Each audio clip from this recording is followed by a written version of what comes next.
This is a story called To Do the Right Thing. A young girl has been dating a boy 5 years older than her for quite some time. Georgie's parents were aware of the relationship at first, but they told her that she wasn't allowed to see him anymore. As far as they were concerned, Georgie had stopped seeing Dean, but what they didn't realise was that they were still seeing each other.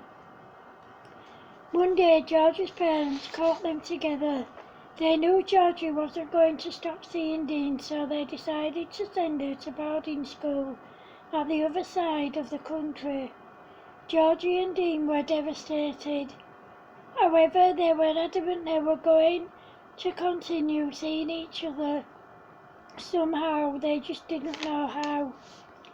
The night before Georgie left, she sneaked out to see Dean and they spent most of the night together. The next day, Georgie left for boarding school and Dean was devastated. He didn't know when he was going to see her again or if he was going to see her again. Dean was studying to be a doctor and he knew he couldn't give that up because it was all he'd ever wanted all his life. Although he missed Georgie terribly, he decided to concentrate on university. About 3 months after Georgie went to boarding school, she wrote Dean a letter and sneaked out one night to post it. When Dean got the letter, he took time off uni and travelled to see Georgie. When he arrived, he spotted Georgie on the school field doing games. He wrote a note and asked someone to pass it on to her. That night, Georgie sneaked out of the school by climbing out of a window and went to Dean. They spent the night together and Dean stayed there for a few days.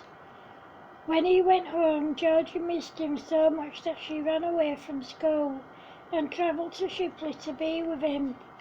Unfortunately, when the school realised that she was gone, they found her parents who went out looking for her. When they found her, she was with Dean and they went berserk. Her mum said to her, "You are never to see that boy again, young lady. You are to finish school and then you will go to university to study law like you've always wanted to do. You can't stop me from seeing Dean. We love each other and we want to be together."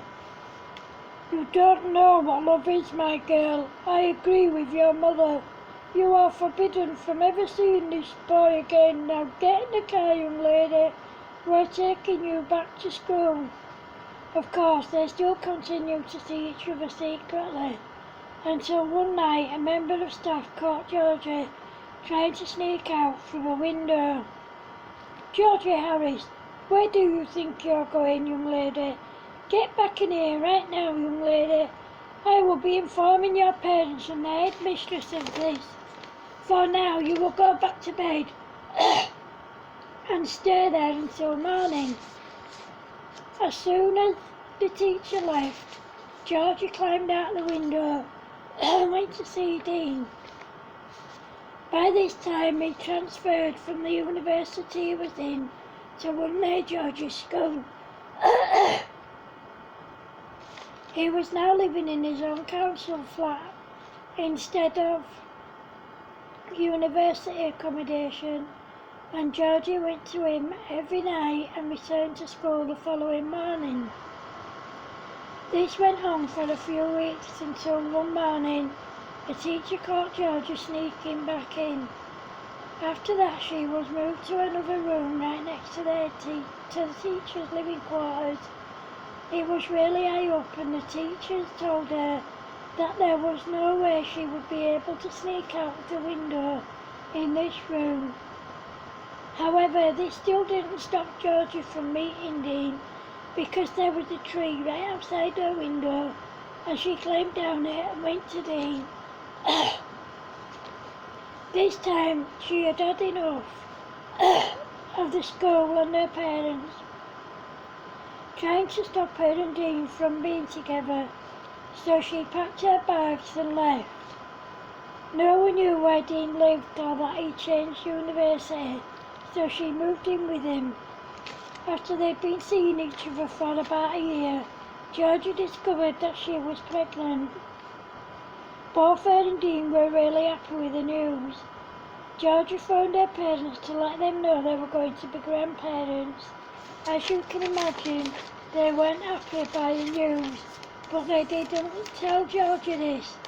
They said she could go home and that her and Dean could be together. A few days later, Georgie went home and her parents took her to an abortion clinic.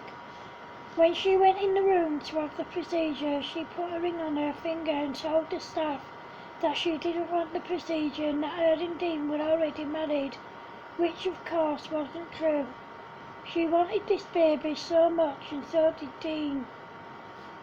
Dean was willing to do the right thing by marrying Georgie, but he couldn't do that and continue his studies at university. He needed to find a job to be able to provide for Georgie and the baby. One day, after speaking to his tutor, he was called in to the principal's office. The principal told him that he didn't have to leave university. He could work and study part-time.